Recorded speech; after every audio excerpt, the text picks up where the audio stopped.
ជម្រាបសួរនិងសួស្តីអ្នកទាំងអស់គ្នានៅក្នុងថ្ងៃនេះផងដែរគឺ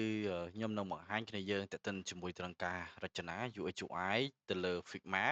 ដែលយើង design តែ3 screen ទេនៅក្នុងវីដេអូនេះគឺខ្ញុំនឹងបង្ហាញគ្នាយើងតេតិនជាមួយនឹងការ design ទៅលើ UI មួយនេះហើយខ្ញុំនឹង design ជា4 screen តេតិនជាមួយទៅនឹង launch page មួយទៀតហើយតមកទៀតគឺ welcome page ជាមួយទៅនឹង home page របស់គេមានផ្ទាល់ទៅលើនឹងតែម្ដងអញ្ចឹងខ្ញុំមិនឲ្យ take time ទៅច្រើនទេខ្ញុំចូលមក Figma បាទណាអូខេបាទខ្ញុំចូលមក figma.com បន្តមកទៀតគឺខ្ញុំចូលមក create កន្លែង create នេះគឺវាមាន create ចំនួន3បាទហើយជាមួយទៅនឹង import មួយទៀតគឺ4ណាកន្លែងហ្នឹងពីមុនគឺវា display មកលើហ្នឹងអញ្ចឹងឥឡូវនេះគឺវាកាត់បន្ថយបាទកុំឲ្យស្គាសពេកបាទអញ្ចឹងយើងចូលមកខាងលើនេះណាdesign file អូខេតមកទៀតទទិនជាមួយនឹងកន្លែងហ្នឹងដូចគ្នាដែរពេលដែលយើងមកដំបូងគឺវាចេញ interface ទាំងអស់ហ្នឹងអញ្ចឹងវាមានទាំងខាងឆ្វេងខាងស្ដាំហើយដូចជាមួយនឹងកម្មវិធីផ្សេងៗទៀតដូចជា Photoshop អីចឹងណាកន្លែងហ្នឹង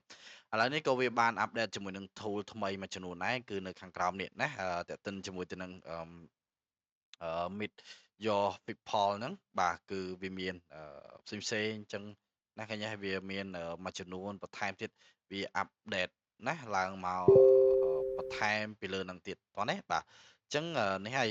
ដែលវាទំតែ update release មកថ្មីថ្មីច្រើនហើយមួយចំនួនទៀតគឺវាក៏ update ទៅច្រើនដែរដើម្បីឲ្យទាន់ជាមួយនឹង trend ហើយឲ្យវាដល់ឈានមុខគេទៅលើវិស័យ creative នឹងដូចគ្នាដែរនៅក្នុង UX UI industry ហ្នឹងបាទអញ្ចឹងកន្លែងខាងឆ្វេងដៃកន្លែង untitled ខ្ញុំដាក់name ខ្ញុំដាក់ថាបាទ QR code បាទខ្ញុំ double click កន្លែងនឹង untitled ហ្នឹងមកតោះណាបាទកន្លែងហ្នឹងមកហើយគ្នាយើងអាចសរសេរមកបាទខ្ញុំដាក់ថា QR code បាទ UI តោះណាអូខេអញ្ចឹងកន្លែង page 1នេះគឺខ្ញុំនឹងដាក់ថា UI អូខេបន្តមកទៀតខ្ញុំ page មួយទៀតកន្លែងនេះទៀតខ្ញុំ hyphen 3ដងខ្ញុំ enter អញ្ចឹងវាស្មើជាមួយនឹងបន្ទាត់មួយហើយណាវាស្មើនឹងបន្ទាត់មួយអញ្ចឹងបូកមួយទៀតបាទកន្លែងនេះទៀតខ្ញុំដាក់ថាអូខេមក up តោះណា enter អញ្ចឹងមក up គឺខ្ញុំយកវាមកបែងចែកនៅខាងក្រោមនេះអញ្ចឹងវាទាំងអស់នេះវាមាន3 page ហើយខាងក្រោមនេះគឺជា layer គឺ line stop ដែលយើងបានឃើញដូចគ្នាដែរតោះណាបាទណាកន្លែងហ្នឹងអញ្ចឹងអ្នកគ្នាអាចមើល interface ហ្នឹងតិចទៅដើម្បីឲ្យស្ទាន់ដើម្បីឲ្យយល់ understand ជាមួយនឹង interface ហ្នឹងតោះណា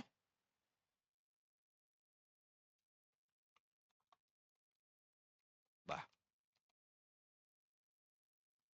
អញ្ចឹងខ្ញុំបន្តទៅតែម្ដងទៅបាទតើទៅជាមួយនឹងកន្លែង tool នេះគឺគ្នាយើងអាច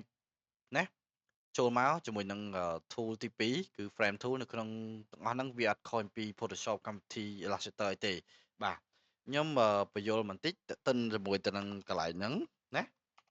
កុំឲ្យមានគ្នាយើងភ័ន្តច្រឡំអីដូចគ្នាដែរនេះទន្ទឹមជាមួយទៅនឹង toolbar របស់វាខាងក្រោមនេះណាកន្លែងហ្នឹង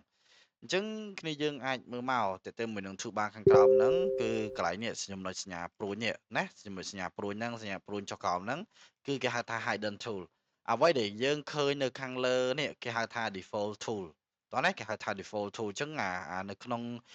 សញ្ញាព្រួយហ្នឹងគេហៅថា hidden tool បានន័យថាគឺវាមាន tool នៅពីក្រោយហ្នឹងទៀតណាគឺវាមាន tool នៅពីក្រោយហ្នឹងទៀតអញ្ចឹងយើងមិនចាំបាច់concern អីផ្សេងៗទេក៏លោថាពិបាកក្នុងការមើល tool មកអីក៏អត់ចាំបាច់ដែរតោះណាបាទអញ្ចឹងថ្ងៃនេះផងដែរគឺខ្ញុំបញ្យល់អ្នកនេះប៉ុណ្នេះដើម្បីឲ្យ understand ខ្ញុំចុចអក្សរ F ស្មើមួយនឹង frame tool អញ្ចឹងអ្នកនេះចង់ដឹងថា tool នឹងអក្សរ F shortcut របស់វាមែនអត់គឺអ្នកនេះចុចមកនេះវាអត់ខូចពី Photoshop Illustrator ទេខាងឆ្វេងជាឈ្មោះ tool ខាងស្ដាំគឺជា shortcut key ទៅលើ tool ហ្នឹងអញ្ចឹងខ្ញុំចុចអក្សរបាទចុចអក្សរ F ពឹបកន្លែង block design នេះណាកន្លែង block design នេះគឺវាមិនចេញជាមួយនឹងប្រភេទUI ដែលគ្នាយើងត្រូវការអញ្ចឹងខ្ញុំចូលមក iPhone 16 Pro Max អូខេបន្តមកទៀតខ្ញុំអត់ឲ្យវា preview ទៅខាង page បន្ទាប់ទៀតទេបើថា present ទេខ្ញុំយកវាជា preview នៅ display ទៅលើ page មកជំនាញកន្លែងនេះដែលខ្ញុំ track mouse ហ្នឹងខ្ញុំចុចចូលមកកន្លែងហ្នឹងពឹប shortcut របស់វាគឺមួយនេះតោះណាបាទអញ្ចឹងខ្ញុំចុច preview ពឹបមកនេះគឺខ្ញុំមាន iPhone 16 Pro Max នៅក្បែរខ្លួនហើយគ្នាយើងចង់ដឹងថាតើវាប៉ុនអីអត់នៅក្នុងទូរស័ព្ទរបស់អ្នកនរគ្នាបាទមិនថានៅលើកុំព្យូទ័រមិនថានៅលើ laptop ទេ អ្នកគ្នាយកទូរស័ព្ទហ្នឹងយកទៅលើទៅណាអ្នកគ្នា design ទូទម្រង់ទូរស័ព្ទអីអ្នកគ្នាចង់ឲ្យបានដូចគ្នាអញ្ចឹងអ្នកគ្នាយកទូរស័ព្ទហ្នឹងយកទៅលើ screen ទៅហើយទាញអាហ្នឹងមក scale មកបាទ scale មកឲ្យប៉ិនគ្នាអីមកគឺវាបានហើយតោះណាឥឡូវខ្ញុំយកគាត់ថាខ្ញុំយកប៉ុណ្ណេះវាត្រូវហើយអញ្ចឹងdisplay មកគឺប៉ុណ្ណឹងទៅហើយតោះណាបាទហើយបន្តមកទៀតគឺអ្នកគ្នាមើលឃើញជាមួយនឹង status bar របស់ iPhone បាទ system tool បាទសំទោស system design system kit របស់ iPhone ហ្នឹងគឺអ្នកគ្នាមើលហើយមានហើយអញ្ចឹងនៅ iPhone ពីច្រើនគឺវាមាន indicator មួយជួរមួយពណ៌ខ្មៅខាងក្រោមនេះដែរតោះណាអញ្ចឹងអត់អីទេខ្ញុំចូលមក Figma មកហើយខ្ញុំចាប់ដើម design មុននឹងខ្ញុំទៅ design ដាក់វាបោះតមកពេញអញ្ចឹងខ្ញុំចាប់ដើមទៅ set up សិនចូលមក asset ឃើញនេះវាមានជាមួយទៅនឹង simple design material 3 design ហើយនឹង iOS 18អញ្ចឹងខ្ញុំចុចសញ្ញាបូកពុបបាទពេលដែលខ្ញុំចុចសញ្ញាបូកគឺវាចាប់ដើម add ហើយអញ្ចឹងដើម្បីទៅរក status bar ហើយជាមួយទៅនឹង indicator របស់ iPhone នឹងបានតែបាទ design system របស់វានឹងបានរបស់វាហ្នឹងណារបស់ iPhone ហ្នឹងណាបាទគឺយើង add more library តោះណាគឺយើង add more library បន្តមកទៀតនៅក្នុង more library ហ្នឹងគឺយើងអាច search វាបានដូចគ្នាដែរណាទៅលើហ្នឹងណាវាមាន add ស្រាប់ហើយអញ្ចឹងអ្នកនេះចូលមក new this file តែអត់ទេ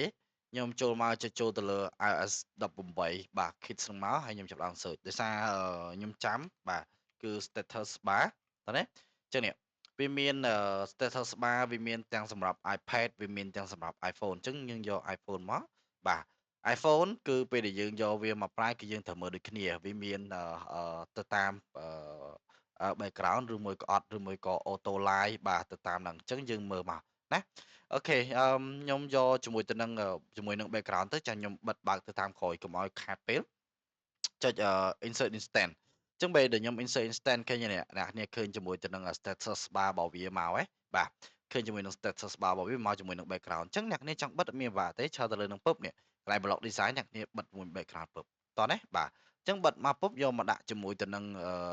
កន្លែងនេះមកបាទដើម្បី zoom in zoom out screen នឹងបានគឺអ្នកទាំងអស់គ្នាត្រូវមើលដែរដូចគ្នាដែរទន្ទឹមជាមួយនឹងកន្លែងហ្នឹងគឺអ្នកទាំងអស់គ្នាចុច middle mouse ជាមួយនឹង control មិនមែនប្រើ alt key ដូចជាមួយទៅនឹងPhotoshop Illustrator ទេគឺអ្នកគ្នាប្រើប្រាស់ control ហើយនឹង middle mouse ដើម្បី zoom in zoom out វាមក preview វាទៅតាមហ្នឹងណាកន្លែងហ្នឹងបាទអញ្ចឹងខ្ញុំយកសាយប៉ុណ្ណឹងឬមួយក៏អ្នកគ្នាមើលមកវាអត់ពេចជាមួយទៅនឹងអេក្រង់របស់អ្នកគ្នាទេគឺអ្នកគ្នាអាចពង្រីករបស់វាបានណារីករាយវាបានអញ្ចឹងអូខេខ្ញុំឆើទៅលើនឹងមួយពឹបបាទខ្ញុំចាប់ដើមចូលមកកន្លែង move to កន្លែង scale to គឺ shortcut short key អញ្ចឹងខ្ញុំទាញវាមកឲ្យស្មើជាមួយទៅនឹងអា frame ខាងក្រៅនឹងវាមកបាទហើយខាងនេះមួយទៀតមកបាទឲ្យវាស្មើគ្នាមកវាមានជាមួយនឹង smart guideline ពណ៌ក្រហមលោតតិចតិចហ្នឹងបាទតមកទៀតគឺខ្ញុំ align វាកន្លែង position នេះគឺជាកន្លែង align អញ្ចឹង align to middle បាទបានន័យថា horizontal align center ហ្នឹងអញ្ចឹងខ្ញុំយកវាឡើងទៅលើណាខ្ញុំយក top វិញអញ្ចឹងស្មើនេះដូចជាមួយនឹងទូរស័ព្ទ iPhone តោះណាបាទអញ្ចឹងខ្ញុំចាប់ដើម design ទៅទៀតគឺខ្ញុំនឹងចូលទៅមើល color អញ្ចឹងខ្ញុំអត់មានបាក់ទេចុចមកស្ដាំចូលមកជាមួយទៅនឹង plug in ខ្ញុំយកជាមួយទៅនឹងplugin មួយដែលមានឈ្មោះថាបាទ colors អញ្ចឹងខ្ញុំចូលមកកន្លែងនេះមកខ្ញុំ search ពាក្យថា colors បាទគឺមួយនេះអញ្ចឹងខ្ញុំចុច run វាមកខ្ញុំ sign in ឲ្យហើយអស់ហើយអញ្ចឹងនេះចាប់ដើម color អញ្ចឹងជាទូទៅគឺខ្ញុំ apply ជាមួយនឹងការប្រើប្រាស់ទ្រឹស្ដីនៃពណ៌ខ្ញុំអត់ដែលប្រើប្រាស់អីឃ្លាតឆ្ងាយពីនេះទេបាទអត់ឃ្លាតឆ្ងាយពីការប្រើប្រាស់ទ្រឹស្ដីនៃពណ៌អញ្ចឹងខ្ញុំមិនឲ្យវាលើសពី3ពណ៌ទេវាបានន័យថាវាច្រើនពេកណាធម្មតាតែច្រើនពេកគឺវាពិបាកអញ្ចឹងខ្ញុំចាប់ដើម remove អញ្ចឹងចាប់ដើម remove ត្រូវធ្វើម៉េចណាបាទចាប់ដើម remove ត្រូវធ្វើម៉េចអញ្ចឹងអ្នកគ្នាឈរទៅលើហ្នឹងមកណាឈរទៅលើពណ៌ហ្នឹងអ្នកគ្នាចុចនេះបាទចុច remove color ចុចលើមួយទៀតចុច remove color តោះណាអញ្ចឹងខ្ញុំជ្រើសរើសតែ3ពណ៌ហ្នឹងបើសិនជាខ្ញុំចង់បានពណ៌បន្ទាប់ទៀតខ្ញុំចុចគ្រាន់តែចុចពាក្យថា generate ឃើញទេនេះឥឡូវយើងចុច back មកវិញមកតោះណាបាទកន្លែងហ្នឹងតោះណាបាទប្រហែលជាតន់ណាបងប្អូនគ្នា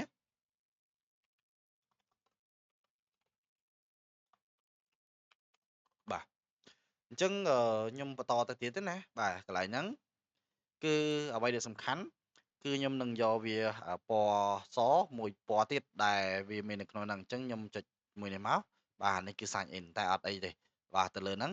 ទុកវាប៉ុណ្្នឹងសិនអញ្ចឹងនេះពណ៌មួយនេះខ្ញុំឆើតទៅលើនឹងពុបមកបាទឬមួយក៏ខ្ញុំ copy ខ្ញុំចូលទៅលើ design ខ្ញុំចុចអក្សរ or ឬមួយក៏ខ្ញុំចូលមកកន្លែង block shape tool នៅក្នុង shape tool គឺមាន tool ច្រើនណា គឺនៅក្នុង shape tool អត់ខុសពី Photoshop ទេវាមាន rectangle វាមាន line arrow ellipse polygon star បាទ image video អញ្ចឹងខ្ញុំចេះអក្សរ R មកបាទខ្ញុំដឹងណាចេះអក្សរ R អូខេ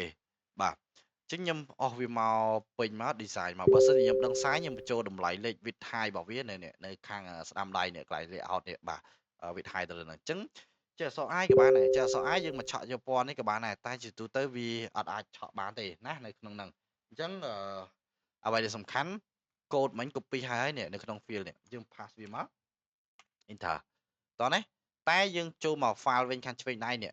វានៅក្នុងណាវានៅពីលើ status bar ឬមួយក៏នៅពីខាងក្រោមអញ្ចឹងអស់វាមកដាក់មក layer ឃើញទេឃើញ status bar វិញអញ្ចឹងចេះអក្សរ V ស្មើមួយនឹង move to វិញឃើញពណ៌ខាងលើនេះហ៎ពណ៌ខាងលើនេះពណ៌អីគេបាទគឺវាមកជាមួយទៅនឹងពណ៌ខ្មៅវា symmetry គ្នាទេអញ្ចឹងដើម្បីដូរពណ៌វាបានយើងត្រូវធ្វើម៉េចបាទណាដើម្បីដូរពណ៌វាបានគ្នាយើងអាចចូលមកកន្លែងឈរទៅលើនឹងហើយនេះចូលមកខាងក្រោមនេះ select color ចុចចូលពណ៌ខ្មៅ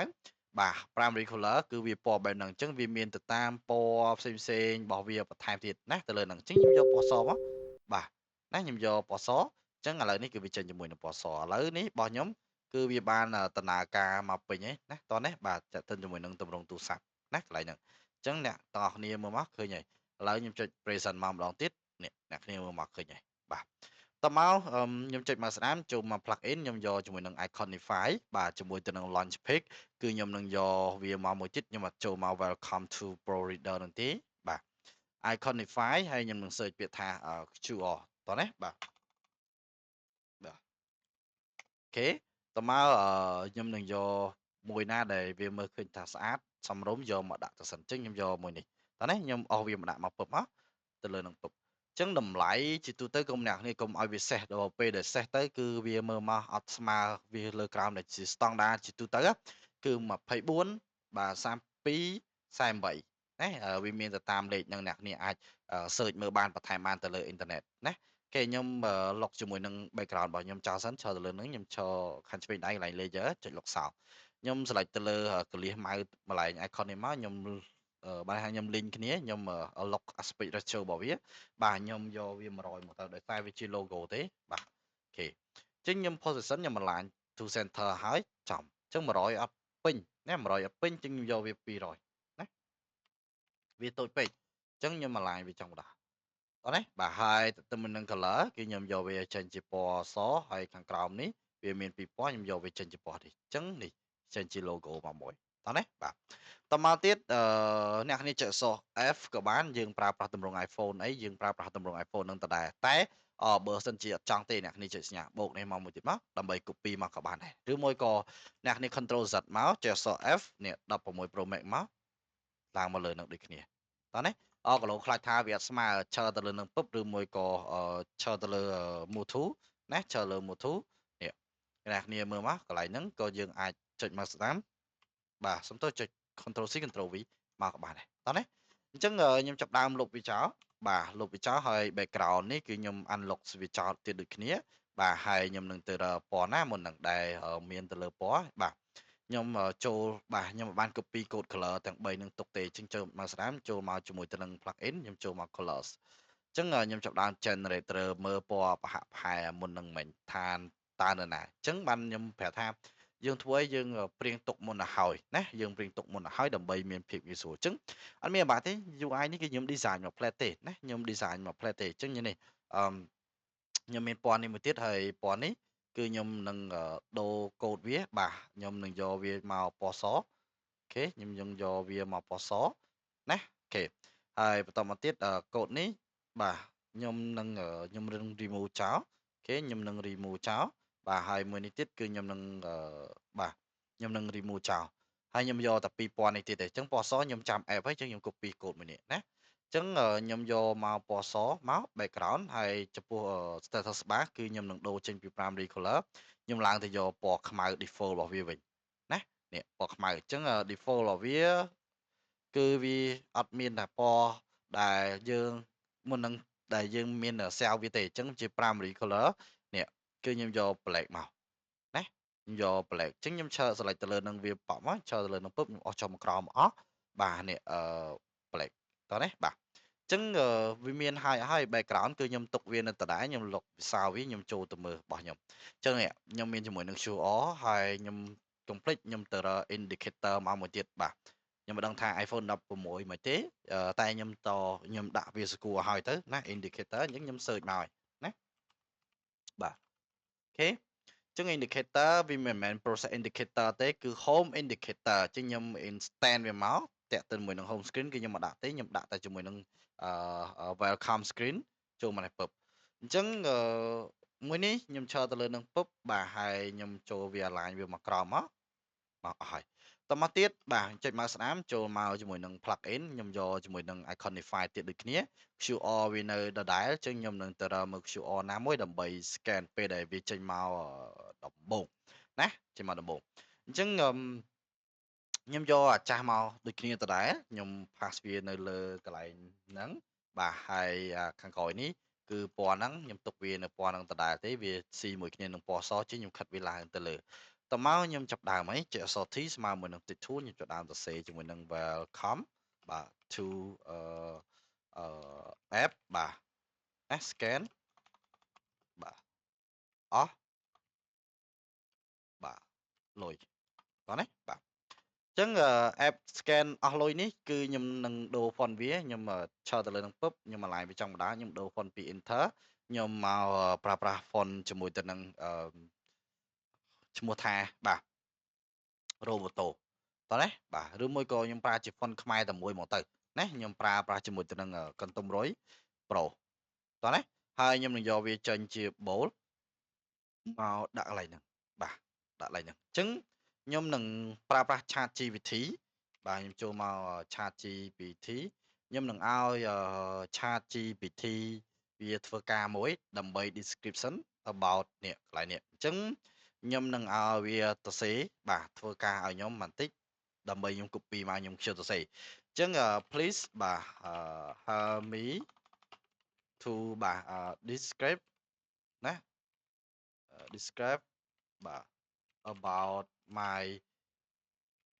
application តោះណាបាទណា application as a name អូខេ is អស់លុយ app ណាអស់លុយ app in welcome page for បាទ UI អញ្ចឹងខ្ញុំនឹងដាក់វាអំបិលហ្នឹងអញ្ចឹងយ៉ាអញ្ចឹងវានឹងប្រាប់នេះឃើញទេបាទអញ្ចឹងខ្ញុំនឹងដាក់វាទៅលើហ្នឹងហើយ